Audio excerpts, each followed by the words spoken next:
Over the weekend, I've been trying very hard to get a hold of the mysterious, still secret MOU signed between Raila Odinga and President Uhuru Kenyatta. I'm happy to report that what I've succeeded in doing is in gathering quite a lot of information, about the contents of that MOU. Indeed, that MOU has been widely circulated amongst NASA people, So I believe it's only a matter of time before it leaks into social media, or even comes out of the mainstream media, I believe a matter of hours, because too many people have seen it. But what we must address now are the contents. What does it mean? What does it mean for Kenya going forward? Okay, are we going to see a change on our political scene, or has somebody been conned somewhere? Let's cover all that very quickly and very comprehensively, in this series. But before we do that, let's look at the reaction right across the political divide, because that will give us pointers to what we should expect in the future, in the very near future. It is rather interesting that the way NASA has taken it is very different from the way Jubilee have taken it. Okay, most Jubilee top-notch people are very supportive of this new arrangement, which is strange. And then many others within Jubilee are very silent. I find it absolutely fascinating that Aden Duale, who had nothing good to say about Raila Odinga, in fact has had nothing good to say about Raila Odinga for a very long time, since well before 2013, suddenly comes out with a statement that has left people baffled. He says that he has worked with Raila Odinga very closely in the past, and what he can tell Kenyans is that when Raila is faced with the choice between personal gain, personal political advancement, and national interests, Raila never hesitates to choose national interests and the better good of the entire country. That's what Duale said about Raila. Moses Kuria has apologized to Raila Odinga, for all those hateful remarks, for everything that has gone down from his end. In sharp contrast, the NASA bigwigs have all launched a major attack against Raila Odinga. In fact, the long and short of what they're saying is that they're calling Raila Odinga a traitor. They're saying that what Raila is doing is not for the good of the vast majority of Kenyans, implying that it's for Raila's own personal good.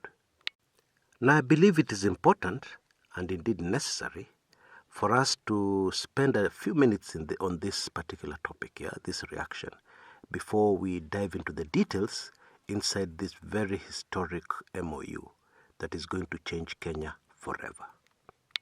Now, the reaction from the two different parts of the political divide can very neatly be explained from the way they've been operating, the way they've been operating in the past. Now, for anybody in Jubilee, they've had to keep their ears very close to the ground before they open their mouths. Of course, this has been very necessary because this has been the party of fraud, massive fraud against the Kenyan people. They need to stay on top of the situation. They need to ensure that they're all reading from the same script. Contradictions, indeed, would have been terrible, for the Jubilee side. So everybody has been keeping their ears very close to the ground. Before you make a statement, you make a few calls here and there. You know exactly what is happening, and then you toe the line. That has been Jubilee. And that is why we have seen nothing but positive reaction from the Jubilee side. Now, NASA has been a completely different ballgame. NASA has been at war, fighting against the fraud and hitting Jubilee with everything they have. So it makes sense, the more the merrier. Just open your mouth, and as long as you're attacking Jubilee, we are fine. And when you get accustomed to something, it's very difficult to leave what you're accustomed to, what has become second nature. And this is why close aides to Raila Odinga, His Excellency Raila Odinga, are very surprised that a man like Musalia Mudavadi, with all his experience in politics, did not take trouble to find out what the contents of the MOU were before he called his press conference. Had he looked at the contents of that MOU, he would have made a major U-turn. Indeed, trying to get a feel on the inside of NASA, there's been a major turn, since the MOU was distributed to many, many NASA-rights and many, many top NASA officials, right across party lines. Indeed, I have a personal suspicion that a man like Kalonzo Musyoka had seen the contents of the MOU, or rather had been briefed extensively about them, by the time the press got to him, and by the time he was in a situation where he had to comment about the latest major political development in the country. And that is why Bwana Kalonzo is trying to position himself as the leader who saw ahead of everybody else. He says that he has always been advocating for dialogue, and now is happy that dialogue has taken place. Insinuating that the results of that dialogue are exactly what he had envisaged. Therefore, he saw ahead of everybody else. That's how he's trying to position himself. In sharp contrast, Musalia Mudavadi and Moses Wetangula have come out with both barrels of their guns fighting. And indeed, they are looking more and more like close allies of NRM and Miguna. They're sounding more and more like NRM. And indeed, I would not be surprised if they gravitate closer and closer to the NRM in the coming days. And if you stop to think, you will see the agenda very clearly. What they want to do is wash away their sins of January 30th, 2018. They want to reposition themselves as the brave fighters for the common man in Kenya. Now, what's my opinion on that? Will it work? Will they emerge victorious? My view is very clear. Those guys have been caught offside. They have been caught on the wrong side of history. They have just been caught out of position, offside. In soccer, how you try to be opportunistic, by by drawing very close to the goalkeeper, waiting for that through pass so that you score easily because you're so close to the goal. And then, kumbe, you have not noticed the defenders have moved forward. So suddenly you find you're all alone and you're offside. Because you're not supposed to be behind any defender when you're attacking. Simple rules of football. So, Musalia Mudavadi, Moses Wetangula, whistle, offside. That's really what it is. And in the next few days, you will see exactly what I mean. Now we shall go into a short commercial break. When we come back, we shall dive into this MOU. See you in a bit.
Welcome back.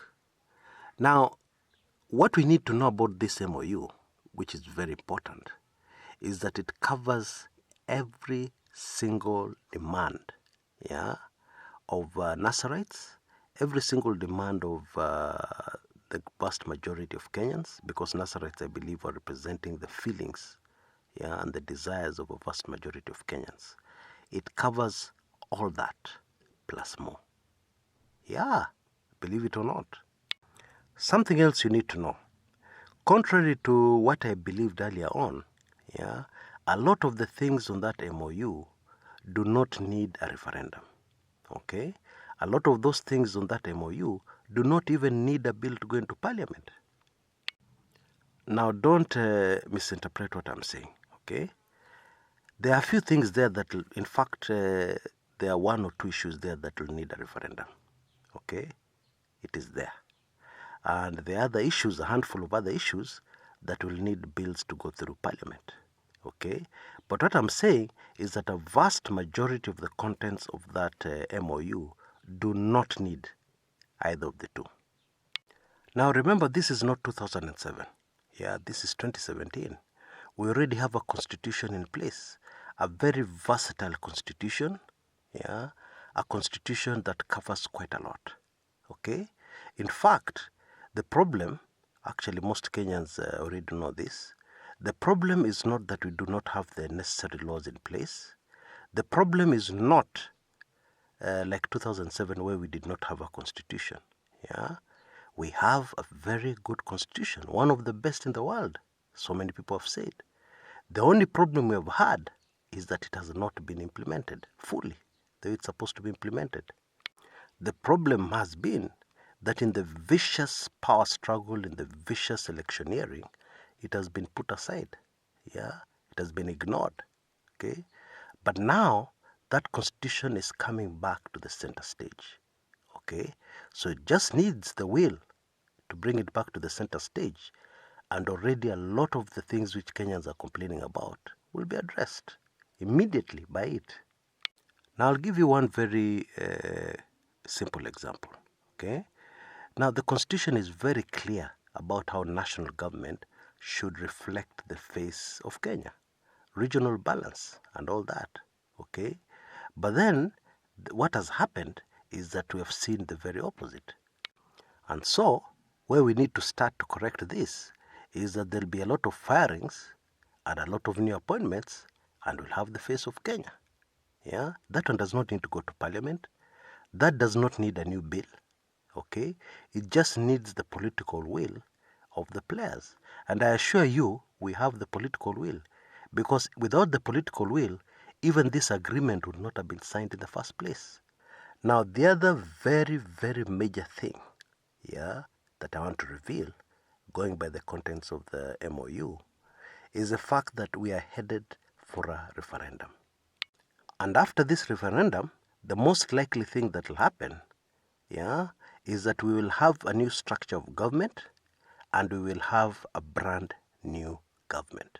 Okay? So prepare yourself for a brand new government. And by brand new, I really mean brand new, not what we have at the moment. Now, this next part is already in the public domain. This news is already out in a section of the media.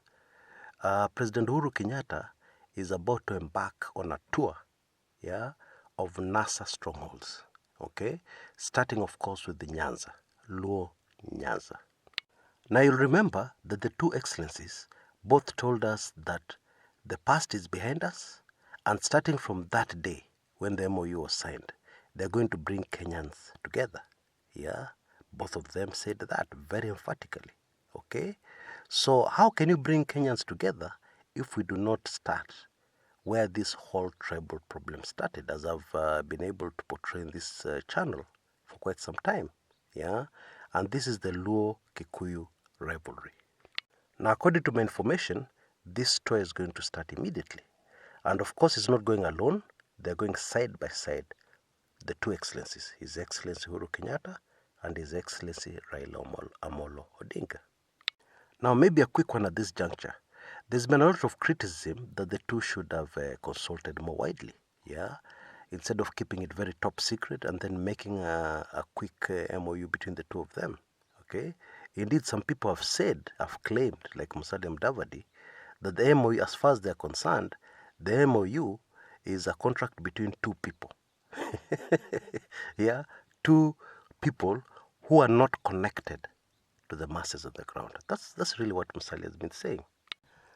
Now, I find it very interesting that of all people, Musalia is the one who came out with that particular statement. Why? Because Musalia was there in 2007 and he saw what went down. Because we had exactly what we're having now that ended the crisis in 2007. Okay? Kibaki and Raila shook hands. They had an agreement. And from that agreement is where we got all the other things coming in. Yeah, the bill being passed in Parliament to make room for the Grand Coalition government, and all the other things followed. Okay, same here.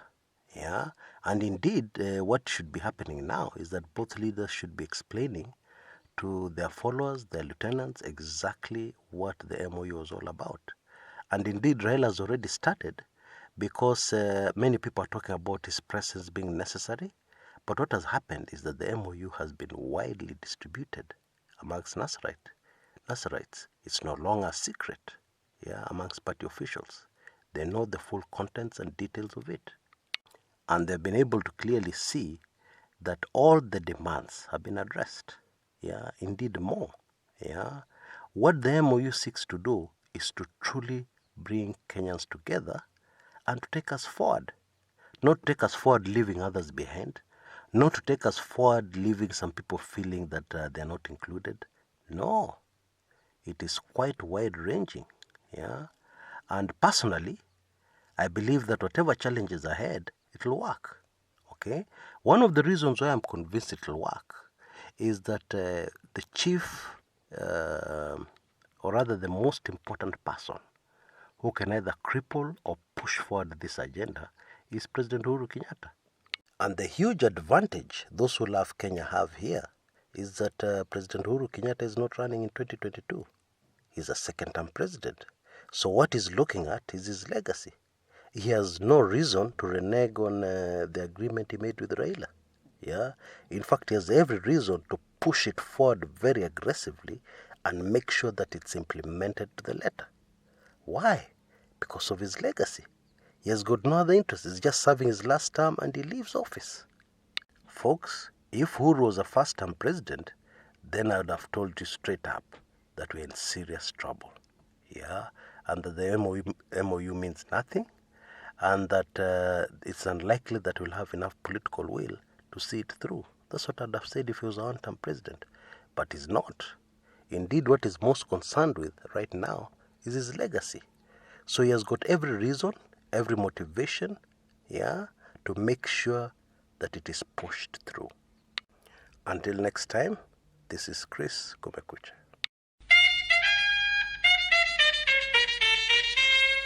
Kenya inchi yangu.